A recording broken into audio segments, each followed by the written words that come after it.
रक्षितः तस्मात् धर्मो न हन्त्यो मानो धर्मो हतो बलिः।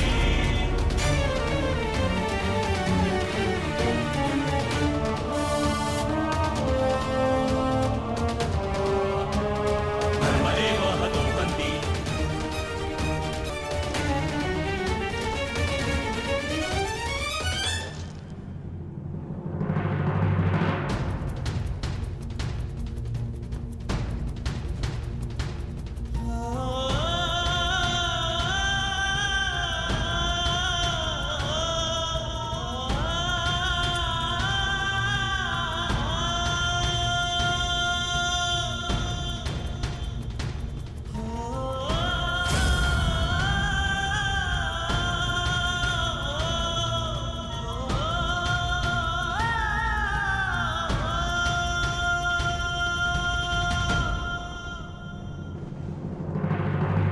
दिव्य दृष्टि से बाण शक्ति से जीते ये सारा रण।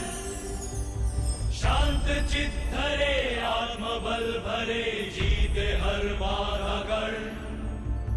छूट ना पाए लक्ष्य हो जाए सूक्ष्म सा छुपा होकर। मित्र वेग है सूर्य तेज है कवच चढ़ा इसके तन।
ये रहा वो कवच सूर्य तेज ले आयु भेद के जिसके कारण अपने पद आपके पुत्र के चिंता के बाण आपके हृदय को भेद रहे थे। हर क्षितिज झूले दान स्वीकारिए इंद्रदेव। सूर्य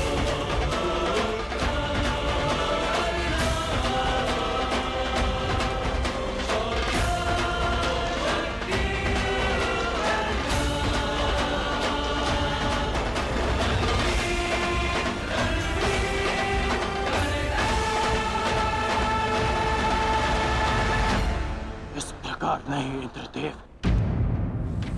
प्रकार पुत्र। दान स्वीकारने के लिए अपने वास्तविक रूप में आइए इंद्रदेव।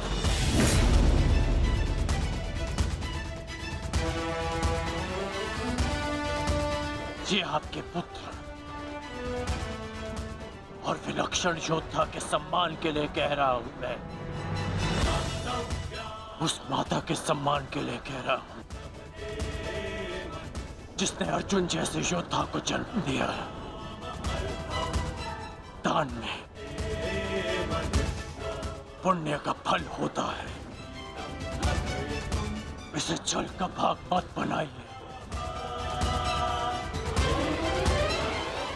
अपने वास्तविक रूप में आइए। आइए इंद्रदेव अपने वास्तविक रूप में।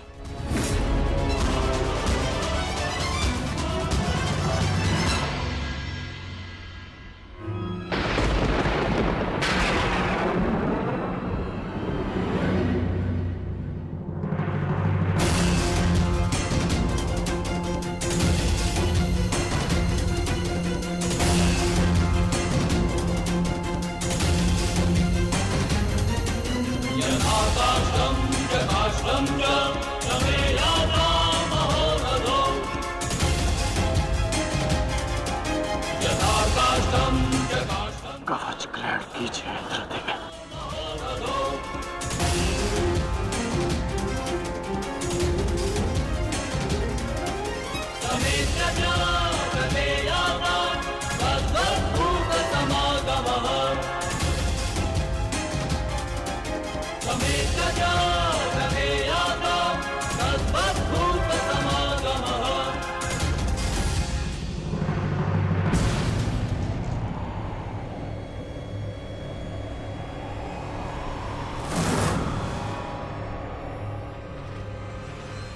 ये आपने क्या अनर्थ कर दिया पिताश्री।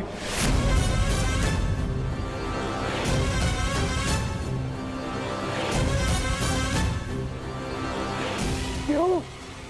क्या आवश्यकता थी आपको इसकी, जो आपने कर्ण से उसका कवच कुंडल छीन लिया?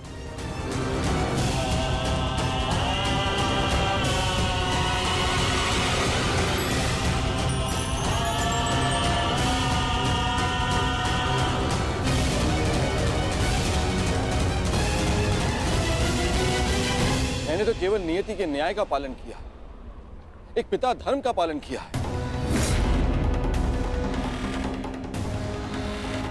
ये किस प्रकार का पिता का धर्म है पिताश्री?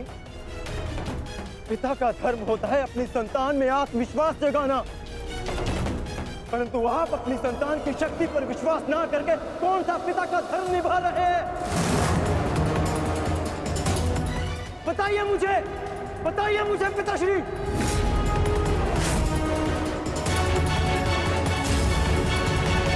अर्जुन, मैं तो केवल तुम दोनों के बीच होने वाले युद्ध में शक्ति का संतुलन बना रहा था। जब तक कर्ण के पास एक कवच और कुंडल था, तब तक तुम्हारा कोई भी प्रहार कर्ण पर प्रभाव ना करता। जबकि तुम्हारे पास ऐसी कोई दैव्य ढाल नहीं। अर्जुन, मैं तुम दोनों के मध्य न्यायपूर्ण ध्वंस चाहता था। न्याय नहीं, छल किया है आपने पिताश्री। छल करके आपने कर्ण से दान में उसकी ढाल मांग ली। महान बनने के लिए मित्रों की आवश्यकता होती है, और उससे भी अधिक महान बनने के लिए प्रबल शत्रुओं की। परंतु आपने तो मेरे शत्रु को निर्बल बनाकर मेरा मान ही कम कर दिया। मुझे आपसे ऐसी आशा नहीं थी पिताश्री। पहले एकलव्य के साथ अन्याय, उसका अंगूठा छीन कर उसे बाण संधान करने के लायक नहीं छोड़ा आचार्य द्रोण ने, और अब आपने अंगराज से उसका कवच छीन लिया। क्यों?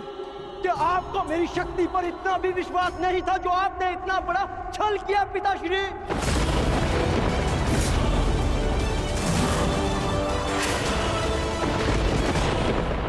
सोचा भी है आपने कि अर्जुन को इतिहास किस नाम से स्मरण करेगा?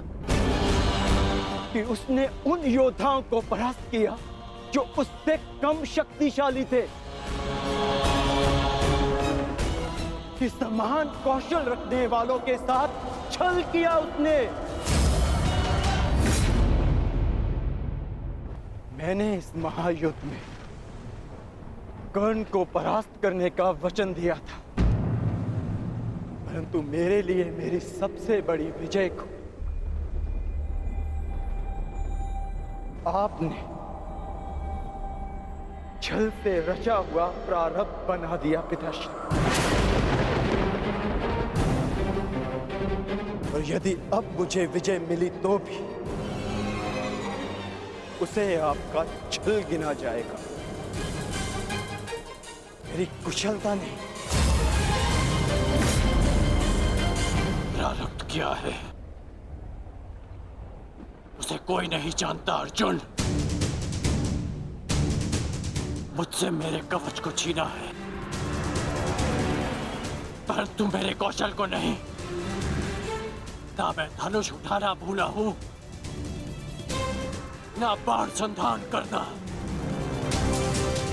तुम्हें जिस द्वंद की अपेक्षा है वो द्वंद तुम्हें अवश्य मिलेगा।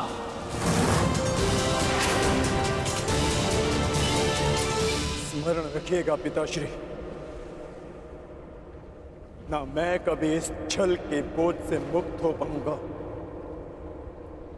और ना ही कभी आप इस अपराध बोझ से।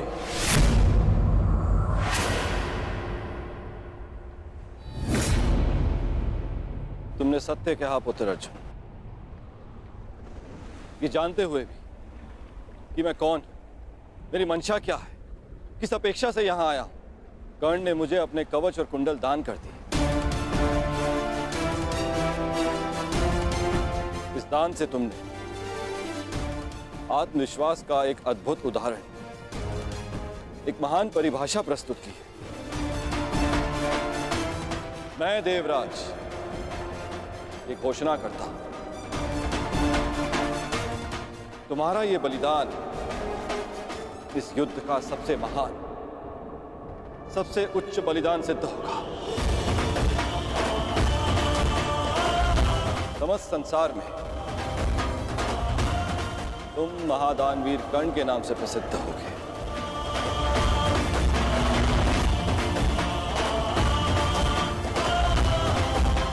परंतु तुम्हारे इस दान का बोझ बहुत भारी है। इस बोझ के भार के कारण मैं स्वयं से दृष्टि नहीं मिला पा रहा हूं कर्ण।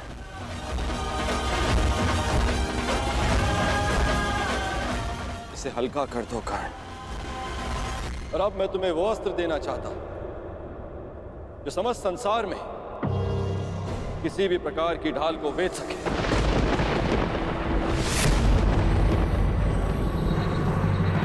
आप मेरे दान का उपहास उड़ा रहे हैं इंद्रदेव। ये एक दान था, कोई व्यापार नहीं। यदि आप कवच कुंडल के स्थान पर मेरे प्राण भी मांगते तो मैं प्रसन्नता से दे देता। मैं एक सूत पुत्र हूं और मेरे पिता ने मुझे सदा देना सिखाया है, लेना नहीं।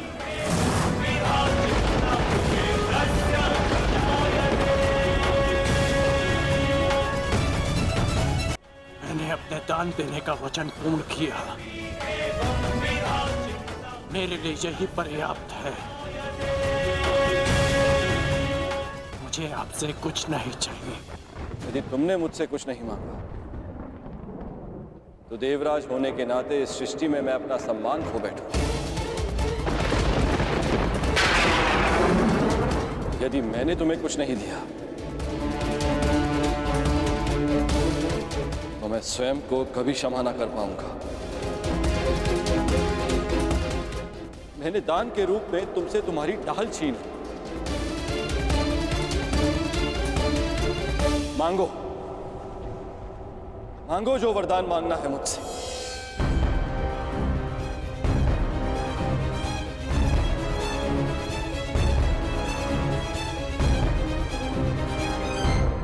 मांगो कर्ण। मैं आपका सम्मान रखने के लिए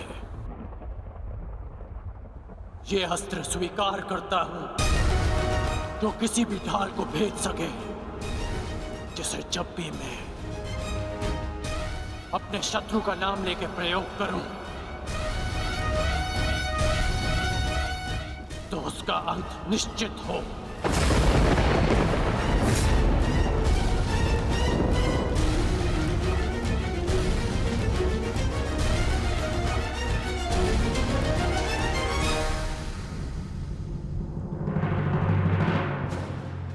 ठीक है, मैं तुम्हें अपनी अमोघ वास्तविक शक्ति प्रदान करता हूं।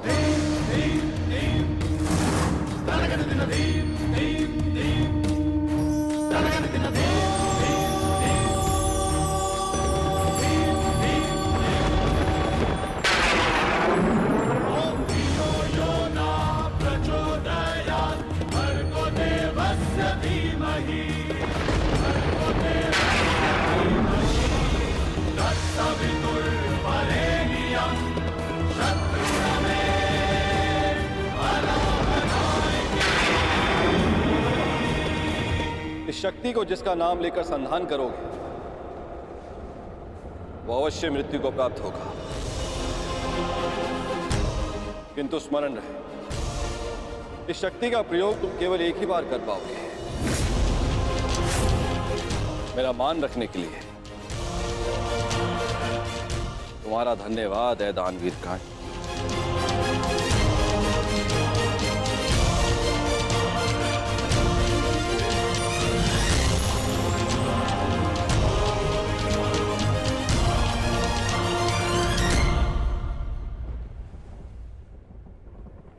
मैंने सदैव यही चाहा था कि तुम्हारा वध मैं तब करूं जब तुमने कवच धारण किया। ये कवच मेरा कौशल, मेरी प्रतिभा नहीं। ये कवच छिनने के पश्चात अब ये द्वंद समान है, परंतु तुम सावधान रहना, क्योंकि इस अस्त्र का प्रयोग मैं तुम पर ही करूंगा।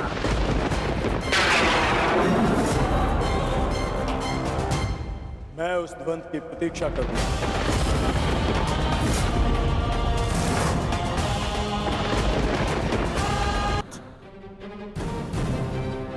अब ये द्वंद समान है, परंतु तुम सावधान रहना, क्योंकि इस अस्त्र का प्रयोग मैं तुम पर ही करूंगा। मैं उस द्वंद की प्रतीक्षा करूंगा।